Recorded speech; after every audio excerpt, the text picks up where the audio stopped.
Okay. Sandali lang at i-arrange ko lang yung ano.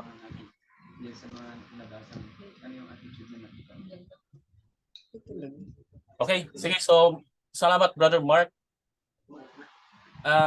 Regarding sa chapter na binasa mo, itong chapter 11 at saka 18, medyo merong critical na ano dito eh. Critical na issue. Kaya merong part na sinabi si Paul na kailangan nating maging kailangan nating maging ano ba sinabi mo kanina Brother Mark? Agree ano yung covenant, no? Opo, yung covenant po na pinangako natin sa Diyos. Oh, yes. So which is ibig sabihin nun yung ating commitment. Tama ba, Brother Mark? Yan ba yung gusto mong sabihin? Yes po. Yes. Ito, gusto ko yung i-open ito kasi merong yan. Ito maabutan natin ito mamaya siguro kung meron pa tayong time.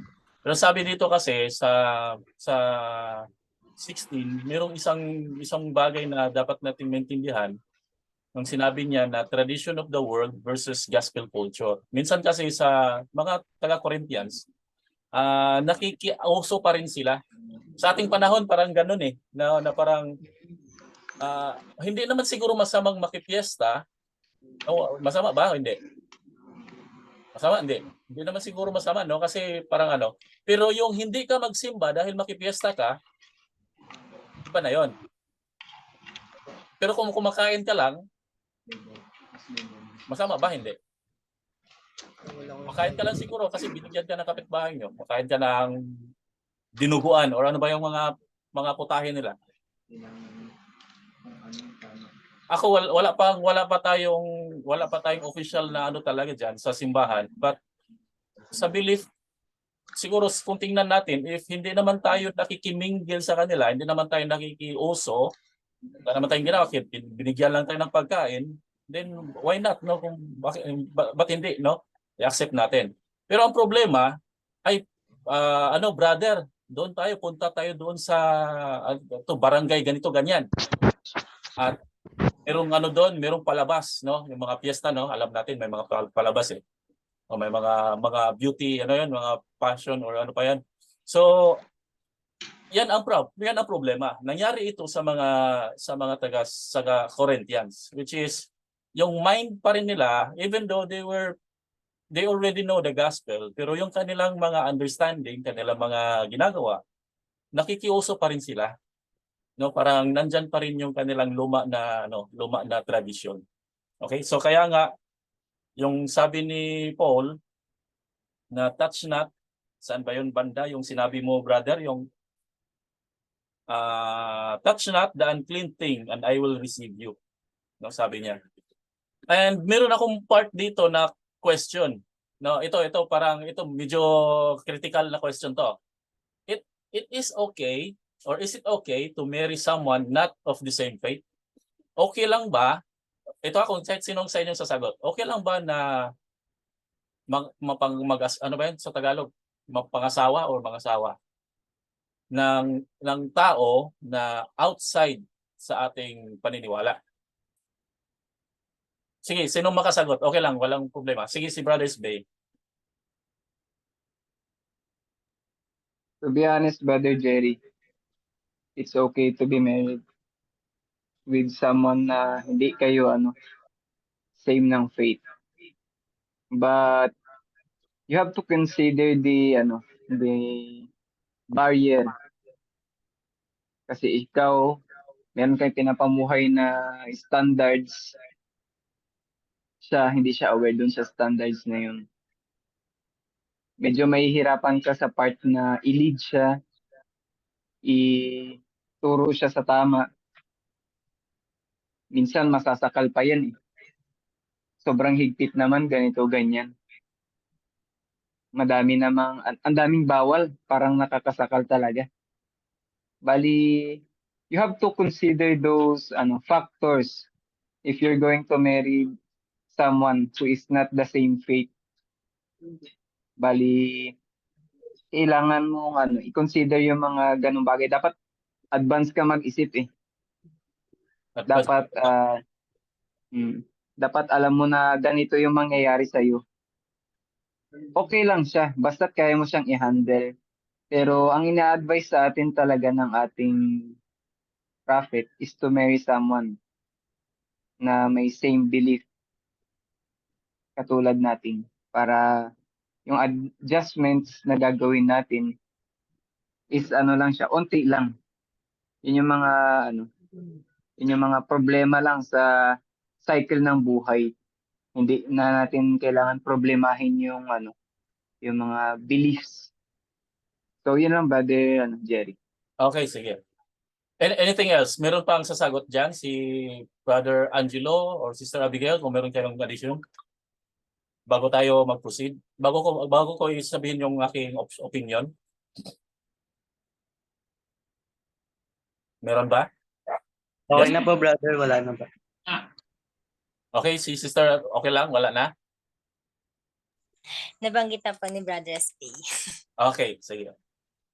Now, back to verse 14, sabi doon, separate from belief of others. Basahin natin yung buong verse. Sabi dito kasi, be ye not unequally yoked.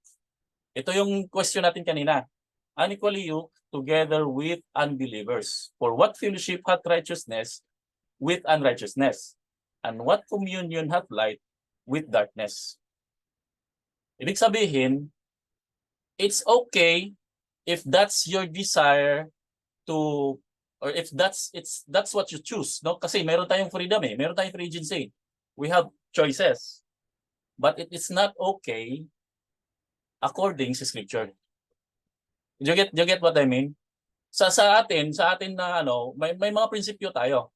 If I want to marry someone na siguro siya ang nagustuhan ko, siya ang siya ang napupusuan ko, and I have a choice. So, ako naman to hindi naman kayong nagdala sa sarili ko 'Di ba? So that's me. Hindi ko ako kaya kung anong gusto ko. Ako naman ang magbuhay din sa kanya, ako magbuhay sa pamilya ko. Tama naman 'yon, which is hindi naman natin siya kayang kayang hadlangan sa kanyang prinsipyo or sa kanyang choices. But if you are a member of the church, then you have an issue. May issue tayo doon. Kasi we are taught to lalo na sa mga teachings sa prophets, teachings sa scriptures, teachings ng ating mga leaders to be on the same faith, no? Pwede siguro, ito ang pwede dito. You want to marry that person, then go ahead, have him baptized in the church. Pero kung you want to marry him just for the sake na mag-marry lang kayo, just for the sake na meron lang kayong pamilya, wala kayong direction sa buhay nyo, kung baga parang ang direction nyo lang para magkaroon ng bahay, magkaroon ng anak, magkaroon ng trabaho para sa mga anak or whatever, no? And yan ang issue, yan ang problema doon. Where's your faith now? Ano bang nangyayari? Kaya nga sa sinabi ni Paul, it is ano sabi niya? What fellowship hath righteousness with unrighteousness? Walang mangyayari. Okay, so dapat kaya nga natin doon kanina is i-separate natin yung sarili natin sa mga worldly na traditions or yung mga makamundong na traditions. The same question sa ibang bagay ng mga turo ng sa simbahan, like for example sa mission. Is it okay na mag-mission or not to go on a mission, or sa ibang principles? The same thing, the same issue. Ganun lang din 'yon. Ang kinuha lang natin na tawag nito, yung pattern dito is yung term na married. Yes, we have a choices. Meron tayong mga choices sa sarili natin. We are free. Pero if you really understand the gospel of Jesus Christ, then you should abide the teachings of the church. Yan ang problema lang kasi, pinapairal natin yung ating free agency, yung agency natin. No, sometimes hindi na natin mapapansin na yun pala, nagkamali na tayo. Okay?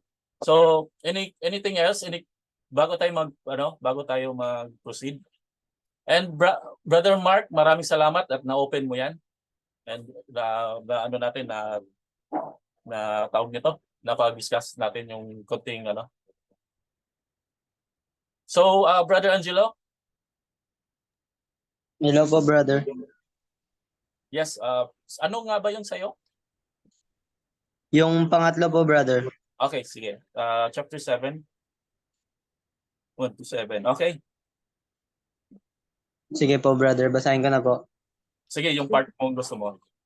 Yung part po na gusto ko is yung verse 1 po. Yung having therefore these promises, dearly beloved, let us cleanse ourselves for all filthiness of the flesh and spirit, perfecting holiness in the fear of God.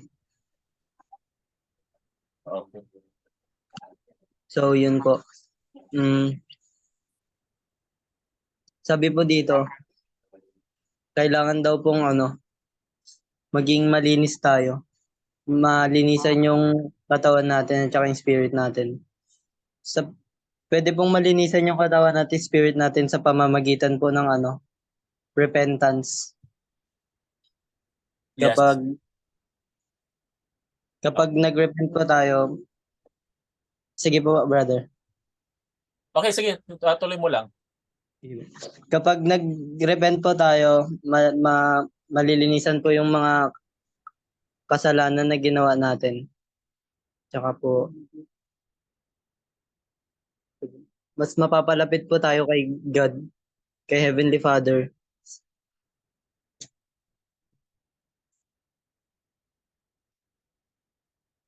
Tapos po,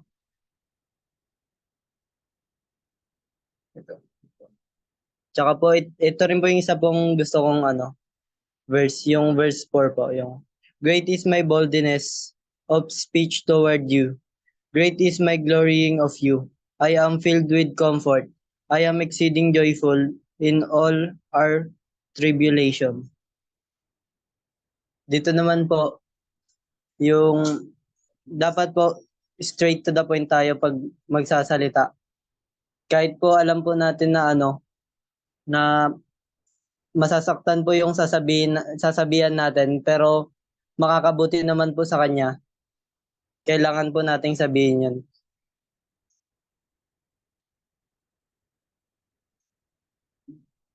Yun lang po, brother. Yes, maraming salamat, Brother Angelo. And tingnan ko nga yung outline ko dito. Ito, no? Yan. So, merong part na sinabi ka kanina regarding sa repentance, no? And remember yung question kanina, brethren? Balikan natin yung question muna ha bago tayo mag-proceed. Ito. How has godly sorrow leads to true repentance? And how do you recognize godly sorrow? Okay, so balik muna tayo doon. Madaanan naman natin yung mamaya siguro. Okay, so regarding kasi sa tawag dito sa chapter na ito, si Paul is parang naging naging straight na siya sa kanyang sinasabi sa mga taga-Corinth kasi they need to realize na mayroong mga pagkakamali na dapat i-correct, no, yung mga dapat nilang iwasan, dapat nilang tanggalin yung mga traditions or yung mga ibang bagay na mga moral issues nila. So dapat ituwid na nila. Dapat nilang i-correct. So itong verse na to, dito natin makikita kung gaano siya ka-concerned si Paul sa kanila. So halos parang naalala siya sa mga taga-Corinth kung ano na ang mangyari sa kanila. At the last day, alam naman natin meron namang hatol eh. Hatulan naman tayo. And si Paul ayaw niya mangyari 'yon. Kahit naman tayo siguro sa ating pamilya, sa ating mga kasama, sa ating mga kaibigan, ayaw nating mangyari na mapalayo sila, mapahamak sila or kung ano ba. So we need to do something para sa kanila. Though si Paul, he expresses those things sa kanyang sulat, sa kanyang letters para sa Corinthians na kailangan na nilang mamulat, kailangan na nilang magising. Okay? So those are parts na yon, and siguro kung ma-pick up natin medyo nag-overtime tayo. But last siguro pwedeng pakinggan natin si Abigail if meron na siyang napili?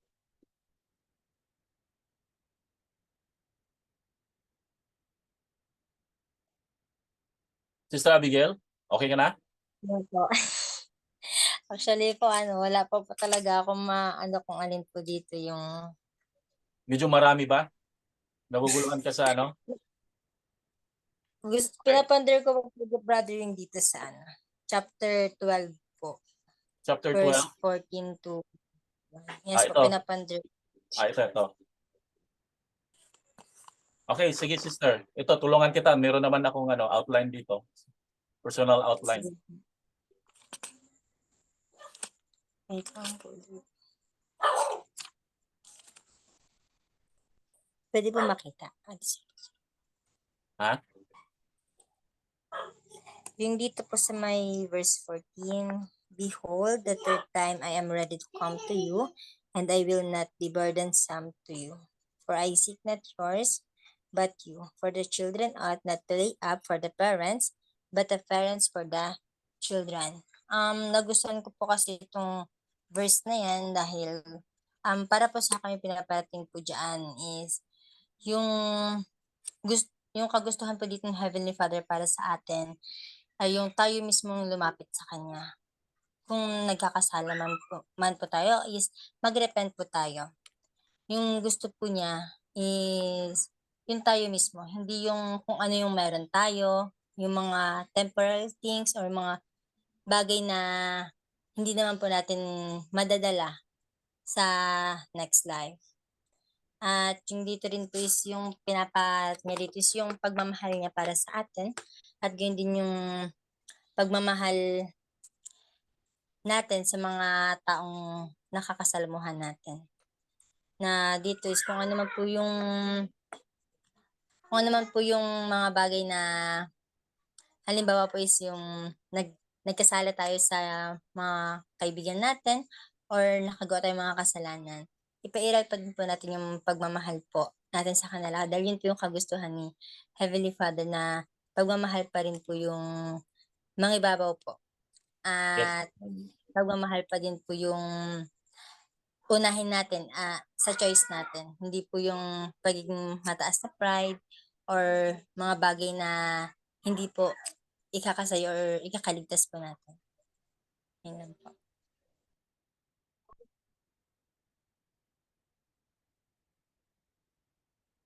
Maraming salamat, Sister Abigail. Si Brothers Bay, meron kang sasabihin?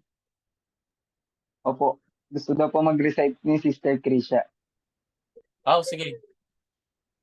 Sige, walang problema. Ano po, brother? Ano po, yung sa, 7:13 to 16 po. 7:30. 2 Corinthians 7, Sige, verse 13 hanggang 16 po. Yung nagustuhan ko po doon is yung 15 to 16 po na and his inward affection is more abundant toward you, which he remembered the obedience of you all, how with fear and trembling he received him. And yung also yung 16 po, I rejoice therefore that I have confidence in you in all things. Yung sa pagkakaintindi ko po dito sa sa verses po na 15 and 16 po is kahit kung ano po yung kahit gaano po yung trials and fears na nararamdaman niyo po sa buhay niyo po is kailangan niyo pa rin po maging obedient once sa may mga temptation po na nangyayari po sa buhay niyo or something po na worse is kailangan niyo pa rin po piliin maging obedient. And also po sabi po dito na may tiwala po sa atin si Heavenly Father po na kaya po natin gawin yung mga righteous thing po na para din po sa atin, para makasama po natin siya. Yan. Okay na, Sister Krisha? Maraming salamat, Sister Krisha. Meron pa ba? Meron pa ang gustong Actually, medyo marami pa sana, kaya lang yung oras kasi natin halos limited lang tayo sa oras eh. Pero anyway, tingnan natin kung anong pwede nating i-conclude. Kasi hindi tayo halos makatapos siguro ngayong araw. And we'll try to open yung kanina dito. Hindi ito. No, not this one. This one, no. Saan ba yun?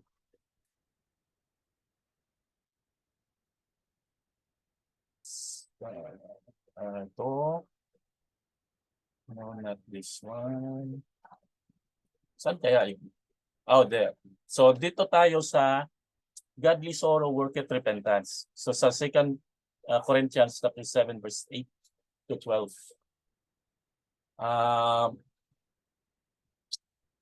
To sum up na lang, dito na lang tayo sa mga presentations para mas maintindihan natin.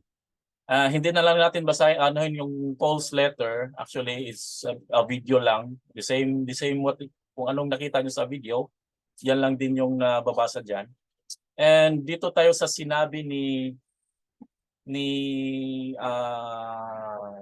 pangalan nito? ni Dieter Uchtdorf. Sabi niya, ito, basahin natin. We need a strong. Sorry, hindi yan. There is an important difference between the sorrow for sin that leads to repentance and the sorrow that leads to despair. The Apostle Paul taught that godly sorrow worketh repentance to salvation, but the sorrow of the world worketh death. Godly sorrow inspires change and hope through the atonement Jesus Christ. Worldly sorrow pulls us down, extinguishes hope, and persuades us to give in to further temptation. Godly sorrow leads to conversion and a change of heart. It causes us to hate sin and love. It encourages us to stand up and walk tall in the light of Christ's love. True repentance is about transformation, not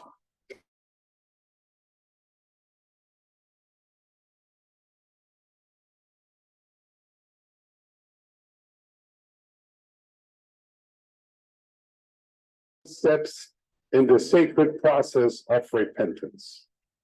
But when guilt leads to self-loathing or prevents us from rising up again, it is impeding rather than promoting our repentance.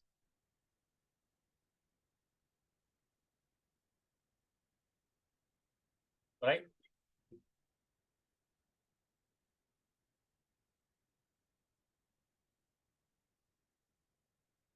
Alright, so ito yung verse na yon, yung sinabi ni Paul regarding sa godly sorrow. Though si Paul parang aware na siya na mayroon talagang mga pagkakamali na nagagawa yung mga members or yung mga saints doon sa Corinth, and he wants to correct yung mga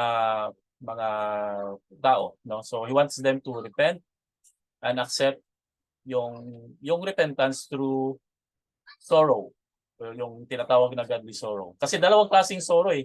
Dati hindi ko naintindihan to kasi parang halos parehas lang naman eh.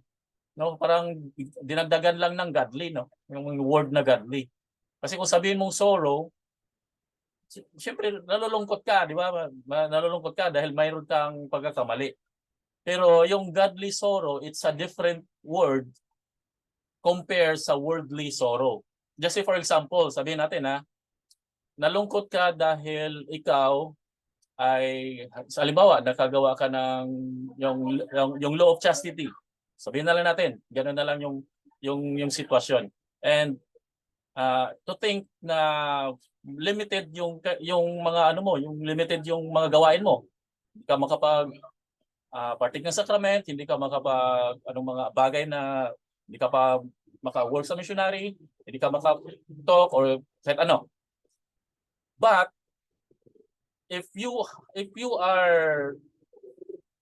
understand yung tinatawag na godly sorrow, to you, no, na nagkamali, you will accept that as not a punishment, but for you to change. Pero kung worldly sorrow naman tayo. Parang ganito ang nangyayari doon pag worldly sorrow, no? Hindi lang naman ako nagkamali.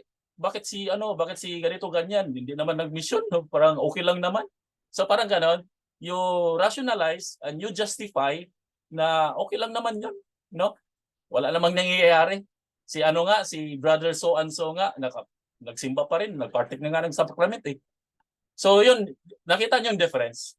If you understand what is really meant godly sorrow, then you have to yung kumbaga done to the process of repentance. No, hindi yung parang hindi ka lang magpakita ng mga ilang taon, okay na 'yan. No, parang hindi ka lang magpakita na siguro pag mawala na yan si President Torrio, sabi, may iba-ibang no? Pag mawala na sila yan, okay na yan, wala nang mangyari. So hindi ganoon eh, hindi yan godly sorrow eh. Even though alam natin na nahihiya tayo, na hindi tayo makapag-partake, tinitingnan tayo ng mga ibang tao, at least at yourself sa point ng sa point ng spiritual growth mo, you know that it works for you for the good, no? Na para sa ikabubuti mo, para ikaw maligtas. Kasi yan lang naman yung natin eh. Yan lang naman yung kumbaga yan lang naman ang gusto nating ending ng ating buhay eh, na para tayo maligtas. But if you don't allow yung tinatawag natin na godly sorrow, then nothing happens. Yung worldly sorrow lang yung mangyayari doon. Naglulungkot ka siguro dahil hindi ka at the same time parang okay lang, hindi na ako magsimba. Okay lang naman siguro pag wala na yung mga wala na yung mga leaders na pwedeng nakakaalam sa akin. So it's not that way. Okay? So you get the point, brethren and sisters.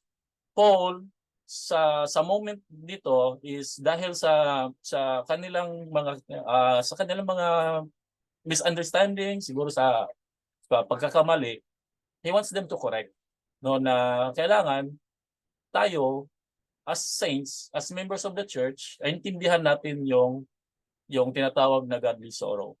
Alam nyo, brethren and sisters, mas okay pa nga yung sa stake natin, or siguro mayroon akong stake na nauna na there are people na who are undergone yung tinatawag natin na ano bang term na yon? Nakalimutan ko yung term, yung church conduct, no, parang ganun. Nakalimutan ko yung term na yun eh. So they undergone this yung issue kasi meron silang na pagkagawa ng mali. Sometimes sa mga members parang ang tingin nila sa mga ganun, no, ang tingin ng mga tao, lalo na pag members na alam mo na yung ugali, parang ang sama mo na, no, ang dumi mo na, parang ganun, ang dumi mo na dahil nagkakamali ka, dahil hindi ka nakapag-mission. But the reality is, brothers and sisters, mas okay pa nga yung kalagayan niya compare sa mga tao na gumagawa ng mga gossip issues. Okay, so you get the point. Kasi they have gone or they have undergo yung tinatawag na godly sorrow.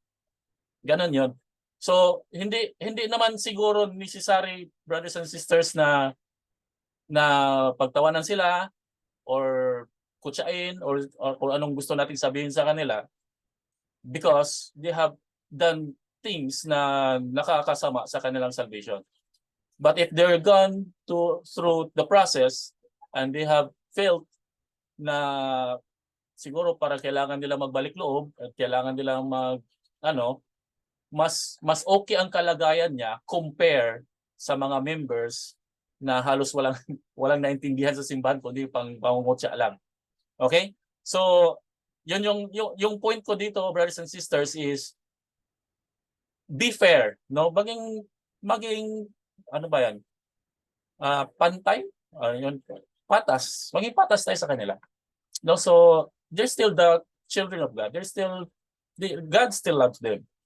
Though naka-offend sila sa Diyos, they have offended, but at the same time, they are doing their very best na para makuha nila ang loob ng ating Ama sa Langit. And that's okay. That's the very good part there na kailangan nilang kailangan nilang mag-repent, and they work on it through godly sorrow.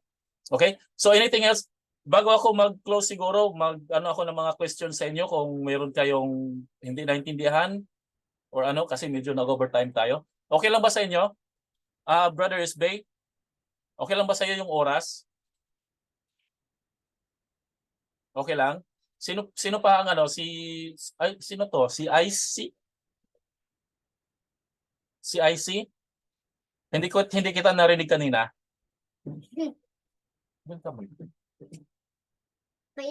And Mark? Ha? Po. Okay lang ba sa inyo yung oras or yung kasi baka kailangan natin mag-adjust. Okay lang po, wala naman pong ginagawa. Okay, si Sister Danica and Sister Crescia. Sister Crescia, thumbs up. Okay, si Sister Danica. Okay lang po, brother. Okay. Siguro, Brother Jerry, yung iba hindi sila nakatin kasi late sila. I-adjust natin siguro mga 7:30. Okay lang ba sa inyo 'yon? Hindi, ang sa akin naman baka medyo na sa inyo kasi syempre mayroon pang bukas. Nagtuturo ba kayo sa simbahan or mga ibang assignments or ano ba? Brother, may po kasi yung iba pa may institute din po. Eternal Family po. Okay. So conflict yung schedule. Hindi naman po. Pero po na magbabiyahe pa po kasi, brother, pag pauwi po. Okay. So okay, sige. So okay lang ba sa inyo 7:30? Wala namang problema sa akin. Sa akin, brother. Ha? Ano po kasi, kailangan pa po mag-prepare para po sa dahil ako po yung nagtuturo sa primary po. Okay, so anong oras ang gusto mo? Let's stick to Pero kung po, okay lang mamaya. I-adjust ko na lang po yung time ko na lang po siguro. So nagtuturo ka sa Prepare primary, ko so na you need to study, no? Tama? Opo, na lang po, adjust ko na lang po siguro ng afternoon before po mag-start. Okay. Sige, so medyo critical yung kasi primary yan. Yung primary natin, kailangan silang magabayan. Okay. So sa others, si Angelo, sino pa yan kanina? Si IC. IC, anong name mo? IC? Brother, hindi kaya po marinig po. Nasa labas po kasi siya, brother. Okay, isa lang yung room nyo or isa lang yung bahay nyo? Or ano ba? Hi! Nasa Davao po si Hello. Okay, sige. So anyway. Okay, sige. So maraming salamat, brethren and sisters. So sa next week or siguro, depende. I-adjust natin itong oras para lahat. And mag-contact na lang tayo doon sa GC. Mag-inform na lang kayo if ever kung gusto nyo ng 7:30 or 7 or gusto nyo 8. Or depende sa inyo. Walang problema naman sa akin. Okay, so anyway, hindi natin natapos yung lesson dahil sa oras nga. And meron pa sanang magagandang topic na gusto nating i-take up dito pero hindi na lang. Sorry. Ano ko na lang siguro sa inyo, i-relay ko na lang through messages. And yung ibang makeup lessons siguro kailangan nating ma-fill yun, kailangan nating matapos yun para makompleto niyo yung buong taon ng Testament para wala na kayong problema. Baka next year mag-move naman na tayo sa Book of Mormon yata. Tama ba? Yes, Book of Mormon. Sige, so ganun na lang. Well, so maraming salamat, brethren, and ibigay ko na yung oras kay Brother Isbay. Bali, maraming salamat po sa participation ng bawat isa sa attention. Bali, salamat po, Brother Jerry, sa napakagandang lesson na nag-i-inspire po sa amin. So, to end this meeting, we'll give the time kay Brother Angelo para sa closing prayer. Sige po, Brother Angelo.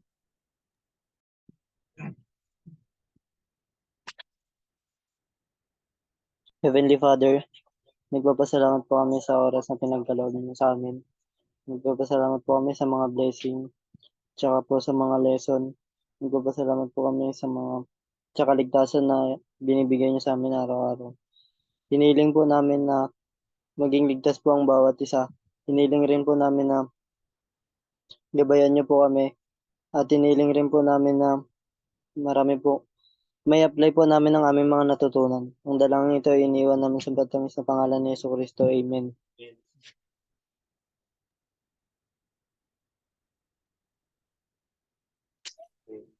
Ah, ilagay nyo yung names nyo doon sa sa chat box. Kailangan kong kopyahin kasi. So kopyahin ko muna siya and para may send ko sa attendance. Yung ngayong araw. Okay? So hintayin ko na lang. Ilan pa ba kayong naka-attendance?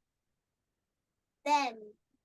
So meron na si Bay, Angelo, Krisha, Mark. At kopyahin ko na.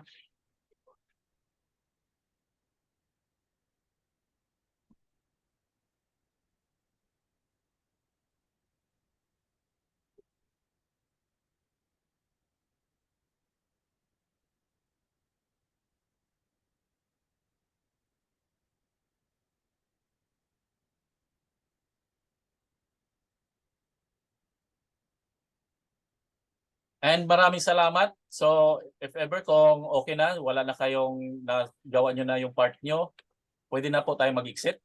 Maraming salamat po sa inyo at magandang gabi. Thank you din po, Brother Thank you Jerry. po, brother. Thank you po, Yes. brother. Happy Sabat na lang bukas. Sige po. Brand. Hindi ako.